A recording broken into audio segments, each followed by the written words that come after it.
السلام عليكم ورحمة الله تعالى وبركاته. اليوم غادي نتكلموا على المباراة ديال المغرب ضد مالي، المباراة الثانية في كأس إفريقيا المغرب 2025. المباراة اللي انتهت بالتعادل الإيجابي 1-1، تعادل ولكن بطعم الخسارة. التشكيلة اللي دخل بها وليد الركراكي في حراسة المرمى بونو، في الدفاع مزراوي، أقرد، اليميق، أنس صلاح الدين. في الوسط أمرابط، العناوي، عز الدين أناحي. في الهجوم إبراهيم دياز، أيوب الكعبي، والصباري على اليسار. في هذه المقابلة العناوي خدا أحسن لاعب ديال المباراة، ولكن حسب نظري أنا لا يستحق هذا أحسن لاعب. ماشي هو أحسن لاعب في المباراة، كانوا بزاف د اللاعبين وربما لاعبين من مالي يستحقوا أحسن منه. ما داش شي أداء كبير، ونفس الشيء اللي قلت يعني في الحلقة الماضية راه كانت خاصة بالعناوي وأناحي. وراه تكلمت قلت بأن العناوي وأناحي ماشي البروفايلات يعني المناسبة لكأس إفريقيا. وغادي نبداو نتكلموا على النقاط السوداء في المباراة وعلى الأشياء اللي قزمت المستوى ديال المنتخب المغربي أمام مالي. كنقطة أولى بالنسبة لعدم إشراك أشرف حكيمي كمدافع أيمن، كنشوف بأن مزراوي قام بالدور ديالو على أكمل وجه. ما كانش ضروري باش أنه يدخل حكيمي، ربما يتوعت عاوتاني ولا شي حاجة. اللهم مزراوي قيم بالدور مزيان، ما محتاجينش الحكيمي حاليا. وكون دخل حكيمي كان الركراكي غادي يقحم مزراوي في اليسار، وبالتالي غتكون على حساب صلاح الدين اللي قيم بمقابلات في المستوى، لا المقابلة الأولى لا الثانية.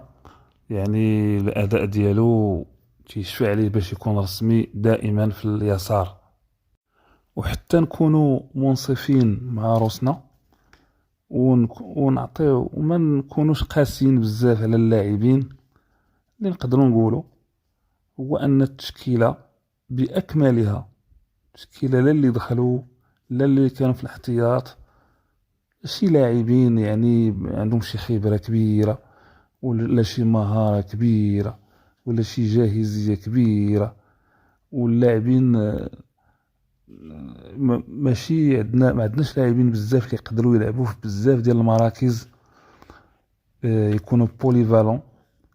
مشكل عندنا هو محدودية ديال المستويات، عندهم محدودة بزاف. إلا حيدنا أشرف حكيمي ونقدروا نقولوا وبونو، يعني جوج والكعبي، ربما هاد الثلاثة هما اللي تيبانوا ليا اللي في مستوى عالي وعالي بزاف. ما عدا ذلك نقدر نبدل انا دوك اللعابه كامل، نخلي غير بونو اشرف حكيمي والكعبي، داك الشيء كامل نبدلو بلعابه غير من البطوله وندير حسن من داك الاداء. الركراكي من بعد داك الانجاز اللي دار في قطر، يعني في نصف النهايه ديال كاس العالم، يعني حقيقه انجاز كبير يحسب له. من تما هو دار صداقات مع دوك اللاعبين، بزاف اللاعبين تما ولاو صحابو ولاو داروا كليكا، يعني ما يقدرش يستغنى عليهم. واحد العدد كبير تما رغم ولاو المستوى ديالهم طاح بزاف، ولكن تيدير لهم الخاطر، كيعيط عليهم. في بلاصه واحد العدد كبير من دوك اللاعبين نقدروا نعيطوا على لاعبين محليين تيلعبوا غير في البطوله حاليا، ماشي حتى في الخارج، غير في البطوله، ونقدر نجزم لكم بانهم غادي يديروا اداء احسن من هذوك، احسن من داك الشيء اللي داروا هذوك اليوم. مستوى اليوم باهت وباهت جدا. جيب اي فرقه في البطوله الوطنيه من دوك العشرة الاولين، يعني نقدر نقولوا خمسه الاولين، يلا انا نتاكد بانهم غادي يربحوا مالي. مالي ماشي شي مستوى عالي بزاف، يعني 5 سميتو تزيد معاهم غير هاد 3 اللي قلت ديال البونو واشرف حكيمي والكعبي، ولا غير واحد 3 4 زوينين من هاد التشكيله ديال الركراكي وتجيب بها كاس افريقيا. اما الا جبنا اللعابه ديال خليط ما بين الشبان اللي داو اقل من 20 سنه واللاعبين اللي دا طارق السكتيوي اللي دا بهم كاس العرب، غنديرو بهم فريق قوي قوي بزاف. نمشيو للتبديلات اللي دار الركراكي. قام باخراج أناحي ودياز والكعبي. هاد الثلاثي هو اللي كان اخطر في الشوط الاول، هو الاخطر. لاعب أناحي قام بادوار مزيانه في الوسط، كان تيغطي على الضعف ديال امرابط. دياز نقدروا نقولوا هو احسن لاعب في الشوط الاول، يعني كون كانت تعطى جائزه ديال الشوط الاول نعطيوها لدياز. والكعبي كان قناص، راه قناص، غير هو ما جاوش كواري فقط، ما تختارش ما تعطوش كواري، ماشي زعما ما لعبش مزيان ولا كان تيتبلاصا مزيان، كان مبرز الدفاع مزيان وكلشي. ملي خرج هو راه ما بقى ولا الدفاع ولا مرتاح.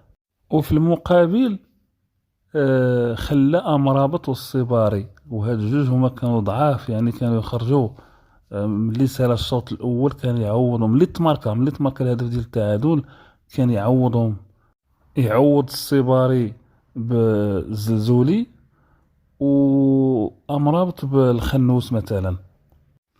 واحد الملاحظه قلتها في بزاف ديال الفيديوهات، هو اننا عندنا المشكل في المنتخب هو الازدحام امام مرمى الخصم.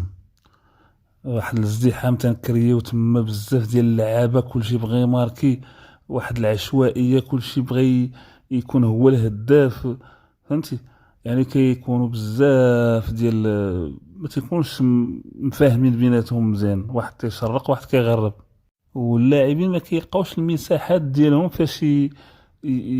باش يراوغوا، باش يسددوا المرمى. باش الا لاحظتوا واحد الوقت الزلزولي كان مبرزط هو وانس صلاح الدين بجوجهم في بلاصه واحده، ما يمكنش، يعني خص انس صلاح الدين يبقى في بلاصتو شويه اللور، صافي الزلزولي يتخلي لي ديك المساحه كلها كيعطي فيها مزيان. وهاد المساله فات اللي قلتها فاش كان تيلعب الزلزولي حداه العماري ديال الرجاء، كان كيتبرزطوا بجوج بزاف، يعني الزلزولي كيبغي المساحات. مشكل اكبر هو اننا كنتسرعوا بزاف، كاين تسرع بحال من الاول داخلين باغيين يربحوا مالي ب10-0. ترى ما يمكنش، راه ماشي طريقه هذيك. الالمان كتلعب معاك واحد لعب بحال ما لعباش كاع ياكل، ولا الطاليان اللعب ديال الطاليان وحده وحده بشويه بشويه الاهداف كيدخلوا بطريقه بشويه، تيكون مبني مزيان من الدفاع للوسط للهجوم، ما كاين لا تسرع لا والو.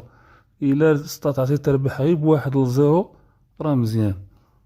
زائد انهم المهاجمين تيبغيو يدخلوا حتى لوسط الشبكه عاد يماركيو، تقدر تسدد من هكا القرقوري كيسدد على مسافه ما عرف شحال وكيماركي اهداف. لاعبين اخرين بحال رشيد الداودي ديال الوداد كيماركي من مسافه بعيده.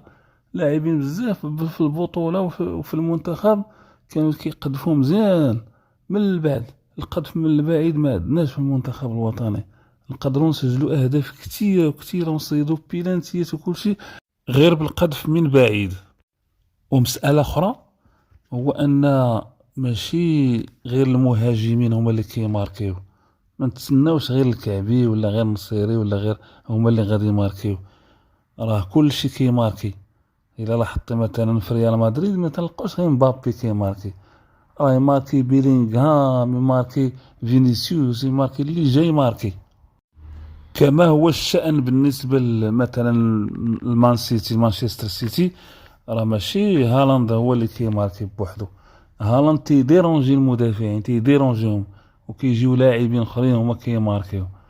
بزاف هاد الامثله على بزاف ديال الفراقي المهاجم مبقاش هو الوحيد اللي كيماركي. وماشي ما سجلش الكعبي صافي نحيدوه. الا مشينا هكاك في كل ماتش ندخلوا واحد المهاجم، هذا ما دخلش هذا الماتش نخرجوه ندخلوا الاخر، مره اخرى ما سجلش هذاك ندخلوا ثاني نصيري ما دخلش ندخل قديما بقى ندخل واحد. خلي واحد اللي هو كيبان لك هو احسن المهاجمين على حسب الاستاتيستيك ديالو، على حسب مع الانديه النادي فاش كيلعب كيعطي مزيان، دير فيه الثقه وخليه يلعب الماتشات كاملين، يلعبهم مزيان. مع الوقت الماتش الاول الثاني الثالث غادي يولي ما عرفاش شنو، يولي خطير بزاف. النصيري براسو راه عطى من 2017 هو مع المنتخب، من 2017 ولا قبل. عرفتي شحال من لعب كاس افريقيا ديال 2017 2019 2021 2023 وهذه دابا ديال 2025، راه بزاف، راه 5 ديال كؤوس افريقيا، راه عطيناه بزاف اكثر مما يستحق. ونقدروا نناقشوا واحد المساله، علاش اللاعبين كانوا مهاجمين ولا مدافعين ولا تيبانوا مزيان مع الفرق ديالهم وتيقدموا اداء خرافي واعر بزاف، ملي كيجيو المنتخب تيبانوا بواحد الشكل باهت بزاف. هاد المسألة عندها تفسير واحد فقط، هو ان المدرب هو اللي ما كيعرفش يوظف اللاعبين. اما غادي نوظفو مزيان، كل لاعب نوظفوه بالطريقة باش تيلعب مزيان في الفريق ديالو، هذاك هو البلاصة باش يقدر يعطيك احسن، وبديك الطريقة باش يعطيك احسن. والا ما نعيطش عليه، نعيط على البروفيل اللي يلعب لك داك الطريقه اللي بغيتي انت. راه تلقى لاعبين اخرين تيلعبوا في انديه اخرى وتيلعبوا على ديك الشاكله اللي بغيتي انت. اما الا عيطتي مثلا على واحد اللاعب خصك تعطيه نفس الظروف باش كيلعب في النادي ديالو. تخيل معي ان مثلا طارق السكيتيوي كان عنده يعني الخيار كان قليل عنده هو باش يدي اللاعبين، خاصو يدي غير اللاعبين المحليين ولا اللاعبين اللي كيلعبوا في الخليج، اللي كيلعبوا في الدول العربية فقط. ومن هادوك دار احسن توليفة ممكنة، اختار اللاعبين اللي مناسبين مزيان. تخيل تعطيه مثلا قائمة ديال يعني المنتخب الاول باش يختار لك على الصعيد العالمي كاع اللعابه اللي كاين المغاربه فين ما كانوا، بيان سور غادي يعطينا تشكيله واعره بزاف. الدفاع اللي عند طارق السكيتيوي، ولا ناخذ غير لي سونطرو بجوج، غير ناخذ غير البوفتيني وسعدان، احسن بزاف من لياميق واكرد. وحريمه عاوتاني احسن من امرابط بزاف. يعني هو يدور دخلوا بلاصه امرابط ينسيك في ربما يدير الدور ديال امرابط وديال العناوي بجوج ويديرهم مزيان.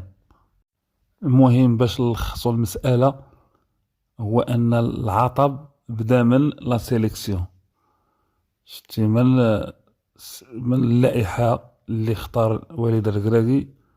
من تما عرفنا بان قضيه غادي تمشي مايله. قال لي بقطاح، قال لي خرج من الخيمه مايل، وراه هي هذيك تماما اللائحه، ما هياش من النهار الاول. تحياتي والى اللقاء.